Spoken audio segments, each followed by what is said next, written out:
I truly feel like this is one of these podcasts that is going to go under the radar, but everyone truly needs to hear. We all know that Google has manipulated us as the larger population. The first thing that's coming to my mind is when you were looking up Trump assassination.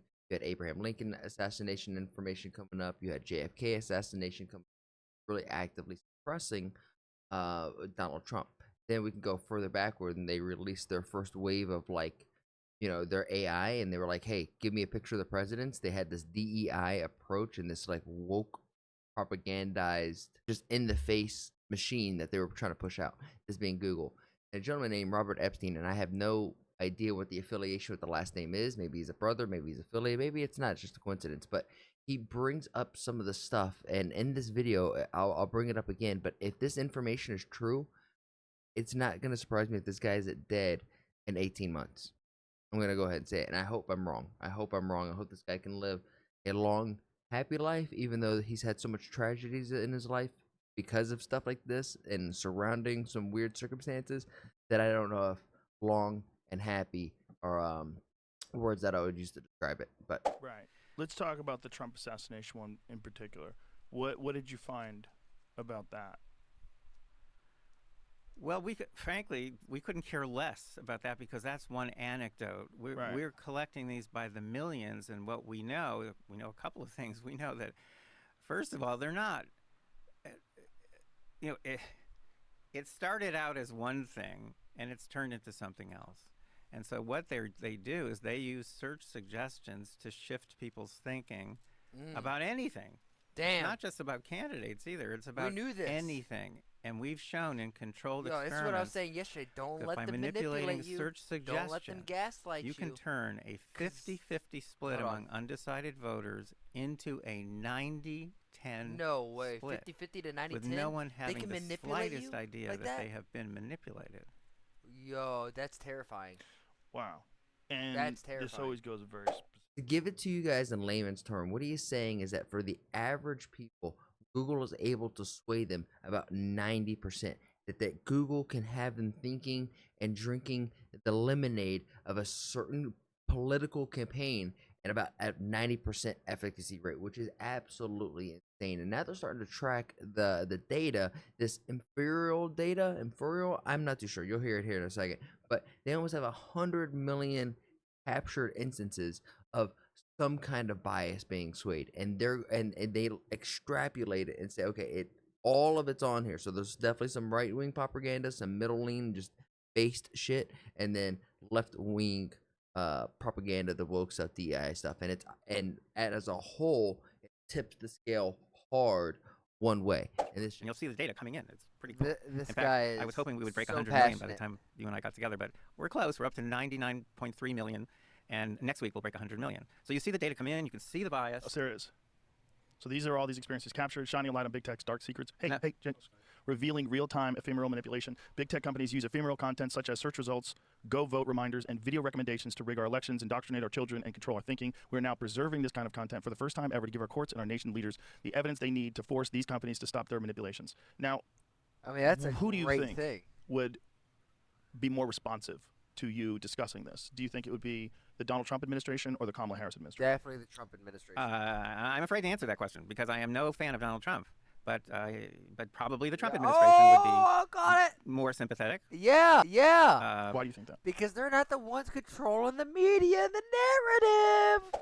Isn't it just crazy what Robert is saying? And he goes back, because hindsight is always 20/20, and looks at the Obama administration and has actual documentation to say, hey, how much of the election was won by, being partnered with the mainstream media, being favored by mainstream media.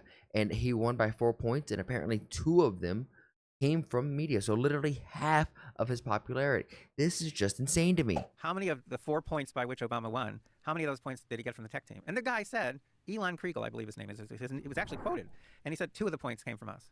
Now, Obama won by 5 million votes, roughly, and 2 out of 4 points came from the tech team. That's 2.5 million votes. Holy By 2016, I had calculated that Google could shift, and it would be toward Hillary Clinton, of course, whom I supported at the time, that Google could shift between 2.6 and 10.4 million votes to Hillary Clinton in that election with no one knowing. She won the popular vote by 2.8 million votes. If you take Google out of that election, the popular vote would have been tied. couple days after that election, all the leaders in Google get up on stage. I'm sure you've seen this. It's an amazing video. And they're talking to all of Google's 100,000 employees, and they're one by one, they're going up to the mic and saying, we are never going to let that happen again. Yeah. We are never going to let that happen again. Which is democracy. They're never going to let democracy happen again. Exactly. That's what I'm saying. And that's so crazy to be blatantly and openly Wow. talking about that. And if you can't tell, I was live while I was watching the Joe Rogan, just kind of hanging out with the chat, just chatting back and forth. And someone let me know that Shannon Sharp Instagram situation was going down. So this is my live reaction to Shannon Sharp going in on the timeline. See, that comes up. Ain't no way Shannon Sharp just smashed a beh on Instagram Live. Not clickbait. Hey, yo. Yeah, I feel bad if anyone was playing this out loud at work. Oh my God. God damn. Oh my God. God damn, Shannon. Oh, you even got the Shannon at the end. Oh, nah.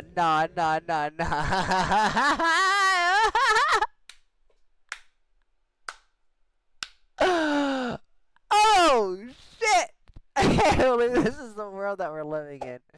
I say there at the end, I can't believe this is the world that we're living in. We could have, there's just so much on the timeline that it's so hard to.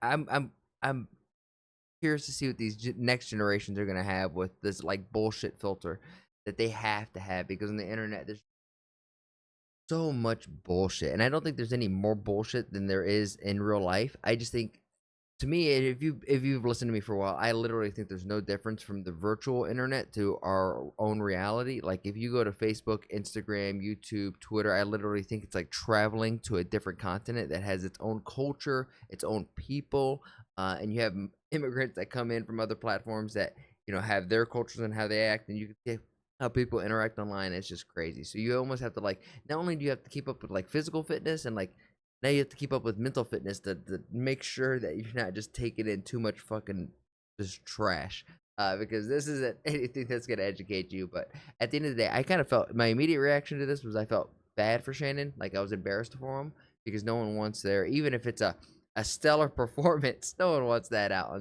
in the world, I guess, unless you're on OnlyFans. But what sucks to see is that ESPN fired him for this. I hope he can get an NFL kind of job, talking TV job. I love Shannon. But hearing him, Ocho Cinco, Cat Williams, even Kai Cenat just talk it and laugh about it and laugh it off, I think they ultimately won it. But if we can go back to the podcast, back to kind of locking it in and being serious, I love the fact that Elon Musk is his name is being mentioned in the hat to go into the government and just kind of shrink the bloat that is this government. I know so many people are like, no, you want people to lose their job? You want people to have to try to go out and find new work in this damned economy? Yes, I do, because they're the reason for it. Absolutely. If we look at the government like an athlete, we have allowed our government to become bloated and sluggish and is not making good decisions. We need our government to become a lean, mean, fighting machine again. And if we look at what Elon did to Twitter, when he bought Twitter and cut 75% of its workforce, and Twitter is still functioning fine and is still making improvements and still implementing updates, I think a lot of CEOs and a lot of people in leadership positions looked at that, started taking out their notes. They asked their assistants to start taking out their notes and start taking and jotting some shit down. This guy's gonna die soon. I bet you Pep within the next protecting our 18 months, people. this We have to dude's protect our dead. people. Have you ever talked to Elon about this stuff? I've never had a way to reach him. Well, hopefully someone will take this clip and put it on X, and he's a junkie. He'll be on it all day. So hopefully someone will put it to his attention. I got put it up you. there. I got you. Because I'm sure this is very concerning to him. I mean, he has I would actually vested love to interest in see this. Clearly, Elon what and happened when this he guy go purchased back and forth. Twitter, and he Like, found in out terms the of like extent government how interference the in brain speech, interfaces how many with people were being pressured technology to, and everything. not talk about certain things that were inconvenient. I think or how many accounts they were trying to get I think taken down Elon because can his accounts were help him with the memory storage issue that he has with his transistor theory. purveyors of misinformation that turned out to be absolutely accurate. Which I think is just an offline cloud that like our memory goes into, and sometimes our memory is good, sometimes it's not, based on the connection. So I like a lot of what this guy is saying, but we'll go ahead and clip it. Elon, get in touch with this man. Looking back at this, I don't think Elon has seen this yet. So if you're seeing this, pump it out to Elon so he could see it, and let's get a debate between these two dudes, because I think it would be just fascinating.